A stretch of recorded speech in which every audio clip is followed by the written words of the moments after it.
My dear students and friends, YouTube friends and Facebook friends, আজ আমি আমার English ক্লাসরুমে রাষ্ট্রবিজ্ঞান পড়াবো। তোমরা জানো আমি রাষ্ট্রবিজ্ঞানও পড়ি।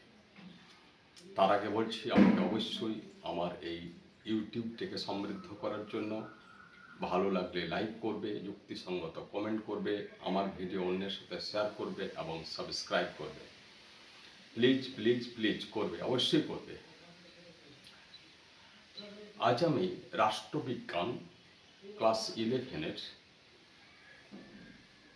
যে ফার্স্ট সেমিস্টার পরীক্ষা হবে সেখানে রাষ্ট্র নিয়ে আলোচনা আছে এবং রাষ্ট্রের একটা গুরুত্বপূর্ণ বৈশিষ্ট্য হলো সার্বভৌমিকতা। ইংরেজি ওয়ার্ডটি হচ্ছে সোভরেন্টি।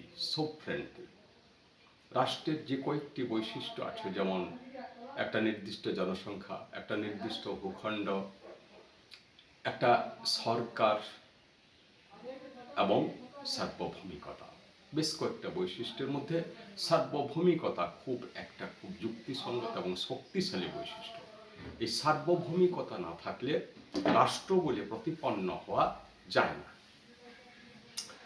তোমরা তো জানো, আগে বলেছি আমি যে রাষ্ট্র কিভাবে সৃষ্টি হচ্ছে। রাষ্ট্র মানে আমাদেরকে নিয়ন্ত্রণকারী একটা শক্তিশালী প্রতিষ্ঠান, সব থেকে শক্তিশালী প্রতিষ্ঠান। একটা সংবিধানের আন্ডারে সে চলছে।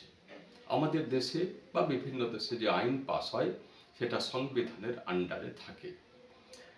সার্বভৌমিকতা আমাদের সংবিধানের একটা বৈশিষ্ট্য। আমাদের সংবিধানে যে প্রস্তাবনা আছে, প্রিয়াম্বেল বা prelude to the constitution of India, সেখানে দেখা যায় যে সার্বভৌমিকতা একটা বৈশিষ্ট্য। সেখানে সার্বভৌমিকতা আছে, গণতন্ত্র আছে, প্রজাতন্ত্র আছে, আরও নানান বৈশিষ্ট্য আছে।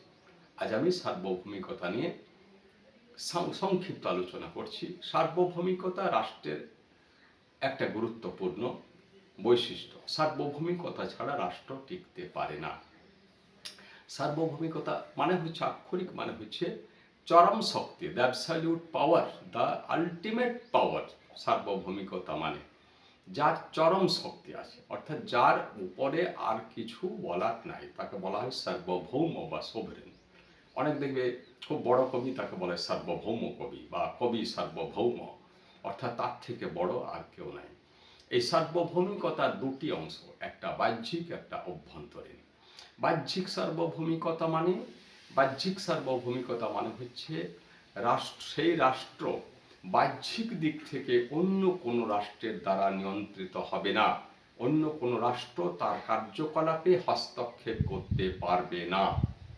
অর্থাৎ বাহ্যিক দিক থেকে সেই রাষ্ট্র স্বাধীন। যেমন ভারতবর্ষ একটা সার্বভৌম রাষ্ট্র, কারণ কোনো বিদেশ, কোনো পাশ্চাত্যের দেশ, কোনো ইউরোপ বা যে কোনো দেশ ভারতের অভ্যন্তরীণ কার্যকলাপে, ভারতের রাজনৈতিক, সাংস্কৃতিক, সামাজিক, কূটনৈতিক ব্যাপারে অন্য কোনো রাষ্ট্র, এমনকি আমেরিকা, রাশিয়া, তারাও কেউ হস্তক্ষেপ করতে পারবে না, কারণ ভারত একটা সার্বভৌম দেশ। এটা হলো বাহ্যিক। আরেকটা হচ্ছে অভ্যন্তরীণ মানে ভেতরের দিক থেকে রাষ্ট্র, ভারত রাষ্ট্রই সবচেয়ে বেশি শক্তিশালী। তার মানে কি? তার মানে হলো যে ভারতের অভ্যন্তরে, ভেতরে যেসব নানান প্রতিষ্ঠান আছে, তাকে বলা হয় বহুত্ববাদী মতবাদ, প্লুরালিস্টিক অ্যাটিটিউড, প্লুরালিস্টিক অপিনিয়ন, বহুত্ববাদী মানে রাষ্ট্রের মধ্যে আরও বহু প্রতিষ্ঠান আছে, বহু ক্লাব আছে, বহু ব্যক্তিগত প্রতিষ্ঠান আছে, প্রাইভেট অর্গানাইজেশনস আছে, নানান ধরনের এনজিও আছে, কেন্দ্রীয় সরকার অধীনে রাজ্য সরকার আছে, নানান ধরনের ব্যবসায়িক বাণিজ্যিক প্রতিষ্ঠান আছে। তারা সবাই আছে, কিন্তু তারা সবাই ভারত রাষ্ট্রের অধীনে। তারা কেউ ভারত রাষ্ট্রের উপরে কথা বলতে পারবে না, অর্থাৎ তাদের কার্যকলাপ নিয়ন্ত্রিত হবে ভারত রাষ্ট্রের দ্বারা, ভারত রাষ্ট্রের বাইরে কারো নয়। যদি কখনো সংঘর্ষ হয় কোনো একটা ভারত রাষ্ট্রের প্রতিষ্ঠানের মধ্যে ভারত সরকারের সাথে, তাহলে সেই বা ভারত সরকারই সেখানে অগ্রাধিকার পাবে, সেই প্রতিষ্ঠান কিন্তু হেরে যাবে। অর্থাৎ যে কোনো রাষ্ট্র অভ্যন্তরীণ দিক থেকে সার্বভৌম, এই কথার অর্থ হলো সেই দেশের মধ্যে যেসব নানান প্রতিষ্ঠান আছে তারা সবই কিন্তু সেই সরকারের অধীনে যাবে, সেই সরকারের উপরে তাদের কিছু করার নাই। এটা হচ্ছে অভ্যন্তরীণ সার্বভৌমিকতা বা ইন্টারনাল সভরেন্টি। কিন্তু বর্তমানে দেখা যাচ্ছে যে চিরকালই কিছুটা দেখা যায়, বর্তমানে এই যে বিশ্বায়ন এসেছে এতে দেখা যাচ্ছে যে ভারতবর্ষ বা কোনো দেশই সেই অর্থে সার্বভৌম হতে পারছে না। কারণ বিশ্বায়ন বা গ্লোবালাইজেশন চলে এসেছে।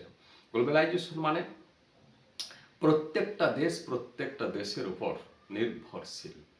গ্লোবালাইজেশন মানে এক দেশের উৎপাদন আরেক দেশে চলে যাবে, এক দেশে উৎপাদিত দ্রব্য সামগ্রী আরেক দেশে চলে যাবে। অর্থাৎ সম্পূর্ণভাবে ভারত যদি বলে যে আমি কোনো দেশের সাথে যোগাযোগ করব না, তাহলে কিন্তু এই বিশ্বায়নের যুগে টিকে থাকা যাবে না। তাই এই না বাণিজ্যিক, অর্থনৈতিক, রাজনৈতিক, ডিপ্লোম্যাটিক নানা ধরনের কার্যকলাপে, এইসব কার্যকলাপের প্রাদুর্ভাব হওয়ার জন্যে, বাহুল্য হওয়ার জন্যে বাহ্যিক সার্বভৌমতাটা কিছুটা ম্লান হয়ে যাচ্ছে বর্তমানে। কিসের জন্য? বিশ্বায়নের জন্য। আগে ছোট রাষ্ট্র ছিল, সম্ভব হতো, আগে বিশ্বায়ন ছিল না। বিশ্বায়ন ব্যাপারটা একটা উৎপাদনের দিক থেকে খুব সহজে বোঝানো যেতে পারে। মনে করো তখনকার দিনে কি ছিল, একটা গ্রামের উৎপাদিত দ্রব্য সেই গ্রামের লোকেরাই খেত, বা একটা দেশের উৎপাদিত দ্রব্য সেই দেশেই থাকতো। কিন্তু বিশ্বায়ন মানে সেই দেশের উৎপাদিত দ্রব্য গোটা পৃথিবীর বিভিন্ন দেশে রপ্তানি হয়ে যাচ্ছে। এতে সুবিধাও আছে, অসুবিধাও আছে। এতে সুবিধা হচ্ছে যে সেই অঞ্চলের কৃষকরা তাদের উৎপাদিত দ্রব্য বেশি দামে অন্য দেশকে বিক্রি করতে পারে। আগেকার দিনে অসুবিধাটা কি ছিল না, কোনো একটা অঞ্চলের উৎপাদিত কোনো একটা জিনিস যদি বেশি পরিমাণে উৎপাদিত হতো তাহলে সেই জিনিসটার খরিদ্দার, কাস্টমার পাওয়া যেত না। কারণ একটা নির্দিষ্ট জায়গার মধ্যে যদি তার সেই জিনিস সীমাবদ্ধ থাকে, বাইরে যাওয়ার ক্ষেত্রে অধিকার না থাকে, সরকার যদি ওখানে নিষিদ্ধ করে দেয়, তাহলে সেই জিনিসের দাম বাড়বে না এবং সেই অতিরিক্ত দ্রব্য কিন্তু নষ্ট হয়ে যাবে, পচে যাবে। এটা হচ্ছে বিশ্বায়নের ভালো দিক। তাই ভালো দিক মন্দ দিক দুরকমই আছে, সব কিছুরই যেমন থাকে। তাই সার্বভৌমিকতা বর্তমানে কিন্তু 100% কোনো একটা রাষ্ট্র সার্বভৌম হতে পারবে না বাহ্যিক দিক থেকে। অভ্যন্তরীণ দিক থেকেও কিছুটা আছে, কারণ এখন একত্ববাদী রাষ্ট্র নাই, এখন বহুত্ববাদী রাষ্ট্র। অর্থাৎ দেশের মধ্যে বহু প্রতিষ্ঠান আছে যেগুলো কিন্তু যথেষ্ট ক্ষমতা ভোগ করছে এবং সেগুলো অনেক সময় তাদের বিস্তারিত কার্যকলাপের ফলে জনগণকে সন্তুষ্ট করে নেওয়ার ফলে, জনমত গ্রহণ করে নেওয়ার ফলে অনেক সময় রাষ্ট্র বাধ্য হয়ে সেই সব প্রতিষ্ঠানের কার্যকলাপকে মেনে নিতে বাধ্য হয়।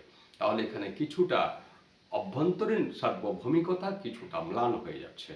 অর্থাৎ কোনো প্রতিষ্ঠান, কোনো ব্যক্তিগত প্রতিষ্ঠান যদি সঠিক সুচারুরূপে কাজ সম্পন্ন করতে পারে, তাহলে সে কিন্তু অনেক কিছু তার উপরে মানে সে নিজের কার্যকলাপকে রাষ্ট্র কর্তৃক সমর্থিত করিয়ে নিতে পারে। এই হলো সার্বভৌম। মনে রাখবে সার্বভৌমিকতার দুটো দিক, বাহ্যিক এবং অভ্যন্তরীণ। ভালো করে তোমরা আরেকবার বই থেকে পড়ে নেবে, আমার ক্লাসগুলো নিয়মিত শিখবে। আরেকবার বলছি, আমাকে লাইক দেবে, কমেন্ট দেবে, শেয়ার করবে এবং সাবস্ক্রাইব করবে। ধন্যবাদ। ভালো।